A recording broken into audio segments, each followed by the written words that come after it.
seems like every day we hear about some new medical breakthrough, and it's hard to keep up sometimes, you know. But I got to say, bioengineered tissues, I mean, that field just feels different, right? Like it's really on the edge of something big, something truly transformative. The idea of growing solutions in a lab that can actually fix some of the most challenging problems in the human body, it's mind-blowing. And today we're focusing on a company that's right at the forefront of that innovation, Humacyte.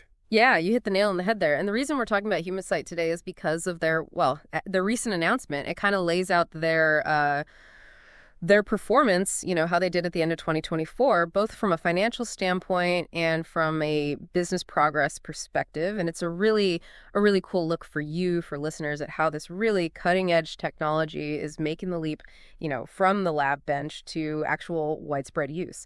For sure. And what really jumped out at me when I was going through the report was the actual progress they've made. We're not just talking about potential here, but real concrete steps forward. Specifically, we're talking about the FDA approval and the initial commercial launch of their product, Symvess. I mean, that's a huge deal, isn't it? Absolutely, a huge deal. It's not just some experimental therapy. We're talking about an actual bioengineered blood vessel that's gotten the stamp of approval from regulators and is now, being used in real-world clinical settings to help people. And what we want to do today, we'll want to unpack for you, is what this all means, right? Not just for the company itself, for Humacyte, but also the ripple effects it's having. Like, what does this mean for patients who've suffered serious vascular injuries? And what does it tell us about how vascular surgery in particular might be done differently in the future? Definitely. And to do that, to unpack it all, we've got a ton of information to dig into. Like we've got the details around that FDA approval, which was a landmark decision.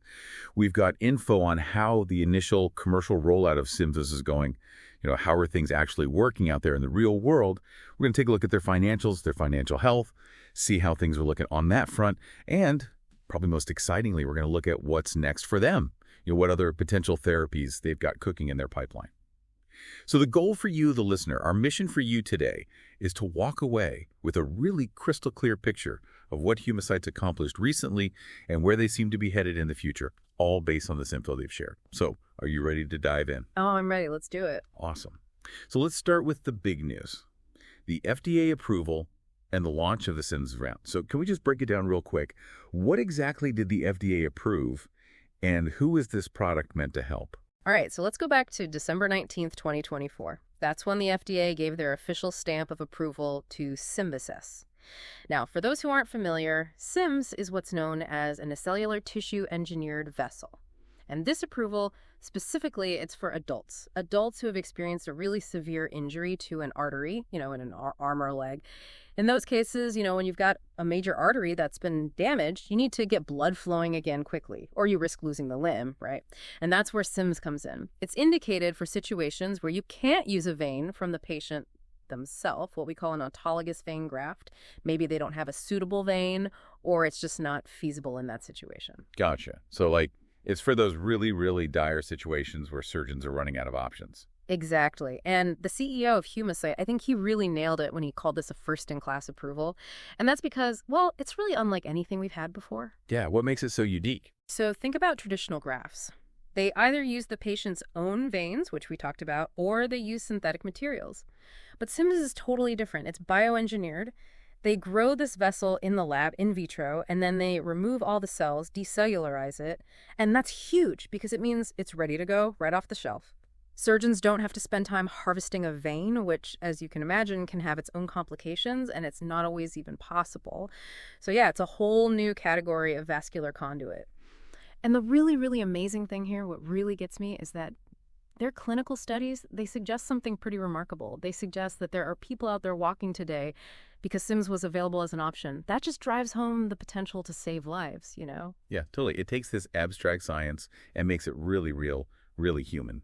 So the approval was back in December, but when did they actually start getting SIMS out to doctors? When did things actually get rolling? Right. So the commercial launch, that kicked off in late February 2025. That's after the FDA had released the first, commercially produced batches of Symvess. And the initial response seems really positive. Like they just reported just last week that they had their first commercial shipments going out to two level 1 trauma centers. That was in the lead up to this announcement we're talking about, the one from March 28th, 2025. And level 1 trauma centers, those are the ones that handle the most severe, the most complex injuries, right? So this is a pretty significant first step. Big time, yeah. But I imagine getting a brand new medical product like this adopted in hospitals, it's not just about shipping it out the door, right? Like there's got to be a whole evaluation process, a whole approval process within the hospital itself. Oh, you are absolutely right. So for folks who might not be familiar with how hospitals adopt new technologies, typically there's this committee, a value analysis committee, they call it VAC for short, and their job is to evaluate any new tech, look at the clinical benefits. Is it safe? Is it cost effective? And does it make sense for the hospital to use it? Does it align with their goals? And what's encouraging here is that Humacyte has already said that 34 hospitals have started that VAC approval process. Wow, 34. That's a pretty solid number. Yeah. And it sounds like it's a mix, right? Like some of these hospitals were part of the clinical trial, so they're already familiar with SIMVIS. But you've also got some totally new institutions jumping on board, which, that suggests there's a growing interest, right? Yeah, absolutely. And here's another encouraging sign. Some of those initial VAC approvals they've gotten, they're from big hospital networks. So one approval can actually open the door for SIMS to be used across multiple hospitals in that network, So that's a big deal. Now, the VAC process, it can be a little bit of a waiting game. It can take, 3 to 6 months to get everything finalized. But the good news is 3 hospitals have already given the green light. They've approved the purchase of SIMSes. And that says a lot, right? It says that there's a real need out there and that people in the medical community are seeing the value in this product right from the get-go. Yeah, absolutely. So we've established that there's a clear clinical need and that things are moving in the right direction in terms of adoption. So now let's talk money, right? How does SIMS stack up economically compared to, to the existing treatments out there? That's the million-dollar question, right? Because if it's not cost-effective, well, it's not going to get adopted as widely. And thankfully, Humacyte, they've been pretty proactive about addressing this question. They published what they call a budget impact model in the Journal of Medical Economics. And their analysis, what it suggests is that the cost per patient, the cost of treating a trauma patient with SIMSes, it's actually projected to be lower than using the alternatives. Think about the traditional options: synthetic grafts, cryopreserved allografts, even xenografts. SIMVIS is estimated to be less expensive. That's pretty interesting. Because a lot of times when you have, groundbreaking new treatments, they come with a bigger price tag. Yeah. So what are they seeing is driving those potential cost savings? Well, their model, it highlights 2 main things. It suggests that SIMVIS can significantly reduce the rates of amputation and vascular conduit infection. And those are major complications, right? Like you have those, you're talking about longer hospital stays, potentially needing more surgeries, and ultimately just, much higher healthcare costs overall. And their data suggests that by potentially preventing those complications, by having fewer amputations and infections, SIMS could actually lead to some big-time savings per patient. Think of it this way, an amputation, that can cost hundreds of thousands of dollars in the long run. With all the long-term care and rehab and everything. So if you can avoid that, that's a huge economic benefit. Right. Yeah, that makes total sense. If you prevent those major complications down the line, that's going to have a huge impact on the overall cost of care. And speaking of cost, I think Humacyte has also been working to get some additional reimbursement specifically for SIMS, right? Yeah, you're thinking about the NTAP, the new technology add-on payment. So back in October 2024, they submitted an application for that to CMS, the Centers for Medicare and Medicaid Services. And they actually presented their SIMVIS data to CMS directly in a public forum in December 2024. Now, if that NTAP application is approved, hospitals would get additional reimbursement for the cost of SIMVIS, and that could start as early as October 1st, 2025. So that would give hospitals another reason to choose SIMVIS in the right clinical situations. Okay, so we're potentially looking at a situation where we have a really cutting-edge treatment that could lead to better outcomes for patients, and it could also be, economically sound for the healthcare system as a whole. I mean, that's a pretty powerful combination. Now, I want to switch gears a bit here. I noticed in their announcement that they got a new patent related to their manufacturing process. Can you tell me about that? Why is that a big deal? Oh, yeah. This is a big deal for Humacyte, especially for their long-term future. So back in January 2025, they were granted this new patent in the U.S., and it protects some really important aspects of their biomanufacturing platform, the technology they use to make all this stuff. And this patent, it gives them exclusive rights to those technologies until 2040. I mean, that's a pretty long time. Yeah, that kind of protection in this field, that must be super valuable. So what exactly does this new patent cover? Is it like specific to Syme? So it's not just about Symes itself. They already have a bunch of patents and patent applications too that cover the design and composition of Symes, what it's made of and their other products and how they make them. This new patent is different. It's really focused on the platform itself, the biomanufacturing platform. Like, how do they actually grow these tissues at scale, That whole process is very intricate and very specific to them. Okay, so it's like, it's not just what they're making, but how they're making it. That makes sense, from a competitive advantage standpoint. Exactly. It basically protects them from competitors who might want to copy their methods. Right, smart move. So let's talk about their research and development efforts more broadly. Besides Symvels, what other potential applications are they exploring for their bioengineered vessels? I know they've been doing a lot with, I think it's called ATEV, right? The cellular tissue engineered vessel. Yeah, that's right. ATEV, that's kind of their core technology.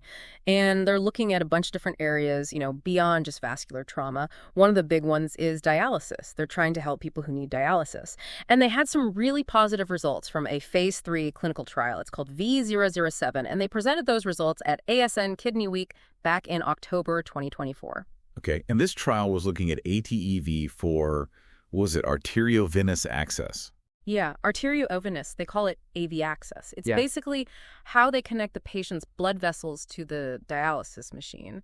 And I think, if I remember correctly, they actually hit the main goals of that study. They did. They met both of the co-primary endpoints. It showed that, with ATV, they had better function and patency. Patency, think of it like keeping a pipe clear, so the blood can flow freely. And it was superior both at 6 months and 12 months compared to the current standard, which is an AV fistula. Right, the fistula. So that's potentially huge, right? Because fistulas, they're the standard, but they can be finicky. They don't always stay open like they should.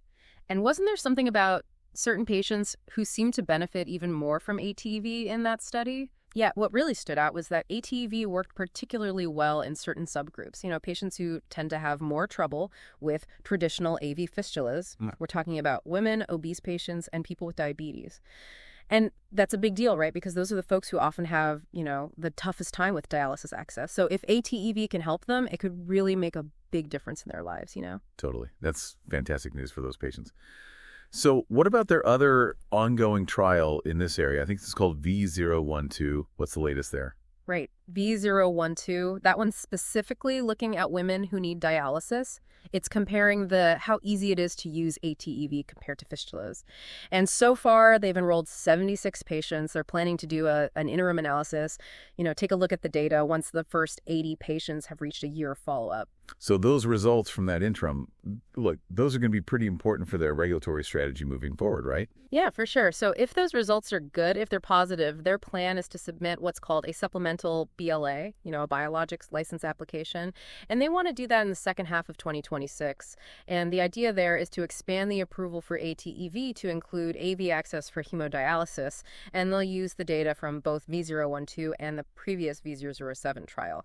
So if the data holds up, we could be looking at another major use for their bioengineered vessels. Exciting times for sure. Now let's shift gears a bit and talk about a condition that affects, a huge number of people worldwide. Coronary artery disease. I understand Humacyte is also looking at using their tech in CABG, coronary artery bypass grafting. Yeah. And that's heart surgery. That's serious stuff. It is. And they're aiming to file an IND, an investigational new drug application with the FDA in 2025. That's the first step towards doing a clinical trial in humans. And they want to test a small diameter ATEV, just 3.5 millimeters. They call it SDATEV for use in CABG procedures. Wow. Venturing into heart surgery. That's really ambitious. And I think they've already done some preclinical work in this area to set the stage, right? Yeah, they presented some really promising data from a preclinical study. They did it in primates, monkeys. That was back in November 2024 at the American Heart Association's scientific sessions. And what they found was, it was really encouraging. In the CABG model, they saw that the SDATV, it stayed open, good patency, which is crucial. And even cooler, it actually started to become populated with the animal's own cells. It was recellularizing. And here's the kicker. over time, it actually remodeled itself. Like it kind of adapted to better match the size and structure of the animal's own coronary arteries. No kidding. So it wasn't just working as a conduit, it was actually integrating into the surrounding tissue. That's pretty incredible. It is. It is. And it suggests that this could be a real game changer for coronary bypass surgery in the long term. For sure. Okay, so we've talked about a lot of exciting developments on the clinical side. But let's talk about the company's financial health now. What were the big takeaways from their financials, for the fourth quarter and the full year of 2024? Right. So first things first, for both the fourth quarter and the full year 2024, and actually also for 2023, they reported no revenue. And that's not really a surprise, right? For a company at this stage, especially before the commercial launch of their main product has really taken off. Right. That makes sense. Yeah. So where did they spend their money? Where was the focus? The bulk of their spending was on R&D, research and development, and then general and administrative stuff. And a big chunk of that, it was about getting ready for the launch of SIMS. So their R&D expenses for the fourth quarter of 2024, that was $20.7 million.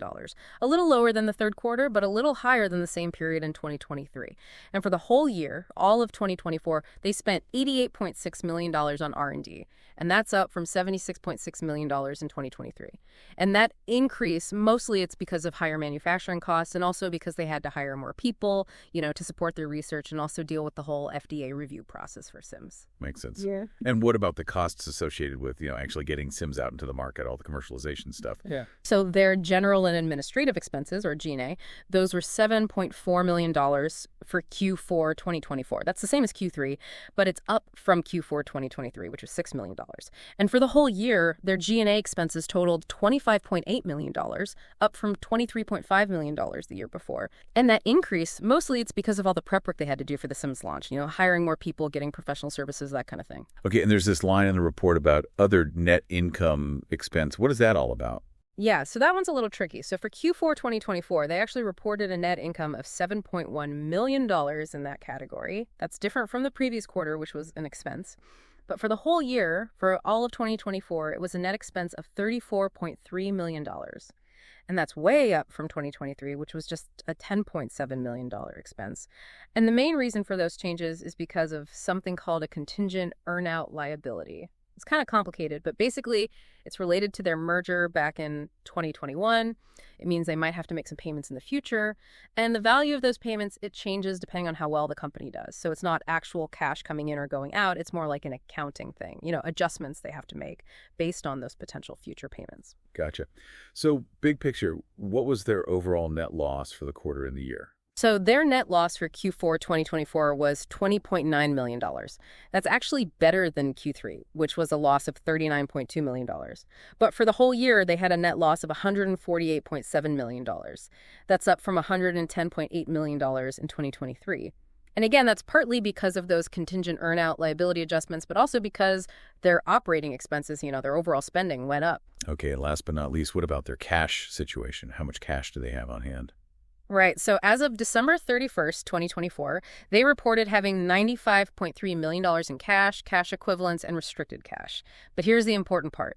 They also completed a public offering of stock in March 2025, and that brought in about $46.6 million, and there's potential for another $7.1 million on top of that, depending on certain options. So all in all, they actually had a positive cash flow for 2024, like a net inflow of $14.5 million. And that's a huge turnaround from 2023, where they used up $69 million in cash. So yeah, their financial situation is looking pretty solid, especially as they move into this next phase, with SIMS going commercial and all their other projects in the pipeline. It sounds like they're in a good place financially to keep things moving forward. Now, before we wrap things up, we need to talk about safety, right? Specifically, safety information related to SIMVEZ. It's important for clinicians to be aware of the potential risks. 100%.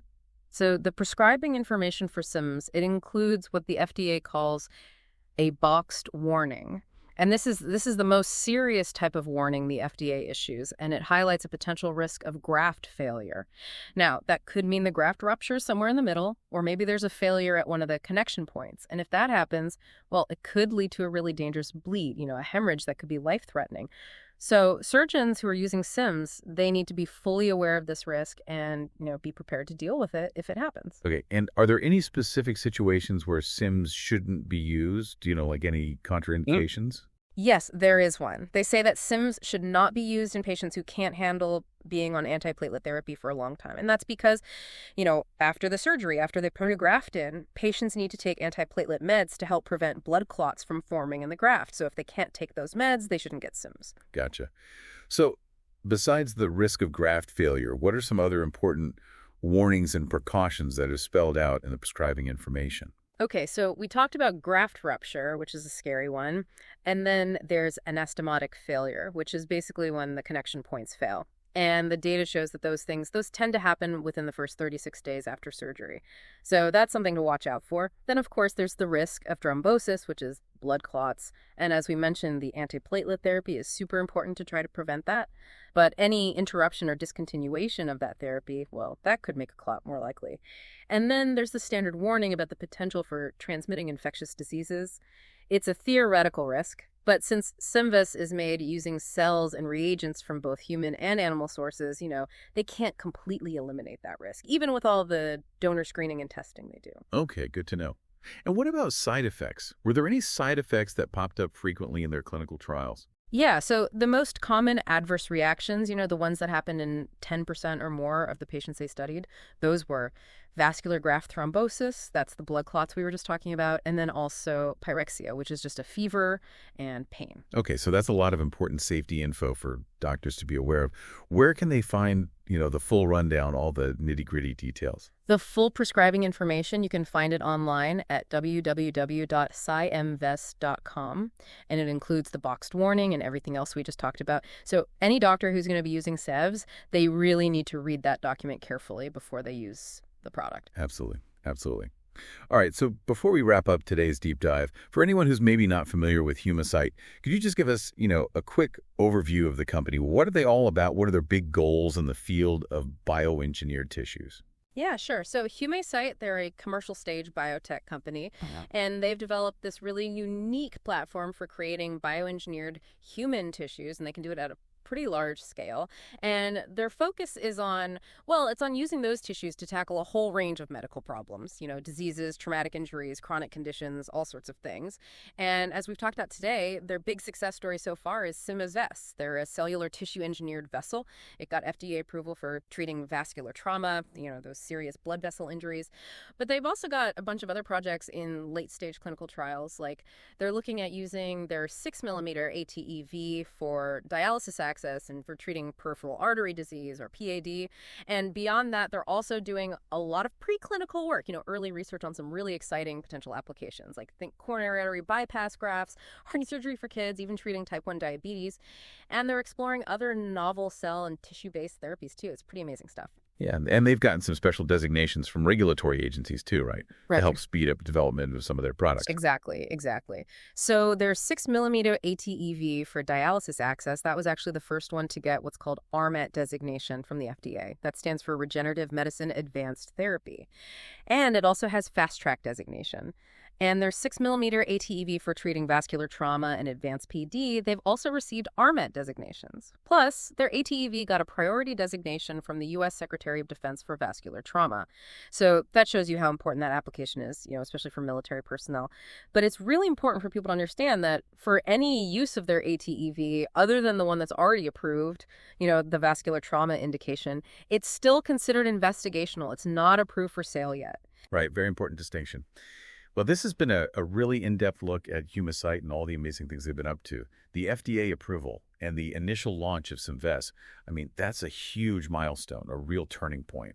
It's providing a new option, a potentially life-saving option for patients with those severe vascular injuries. And the work they're doing on their broader pipeline, especially in dialysis access and coronary artery bypass, that's incredibly exciting, and it gives a lot of hope for the future. Absolutely. And their budget impact model, it suggests that these bioengineered tissues could actually lead to better outcomes for patients and at the same time help make the healthcare system more sustainable by reducing the number of those really expensive complications. So they're not just innovating, they're innovating in a way that could actually benefit the system as a whole. And they're their commitment to R&D, I mean, that's a clear sign that they're not stopping here. They're going to keep pushing the boundaries of what's possible in this field. It really makes you think about what the future of medicine holds, you know? Right. Like these advances in bioengineering, the kind of work that Humacyte is doing, this could completely change how we approach treating all sorts of medical problems. I mean, what other medical challenges that seem impossible to solve today might be addressed with these kinds of approaches in the coming years? Yeah. It's a field with huge potential, and it's definitely something to keep our eyes on. For sure, for sure. And for anyone who's listening who wants to learn more, wants to stay up to date on Humacyte's progress, I definitely recommend checking out their investor relations section on their website. They've got all the details there, their financial reports, all the latest updates, all that good stuff. Great advice. Well, that's all the time we have for today's deep dive. Thanks for listening, and we'll catch you next time.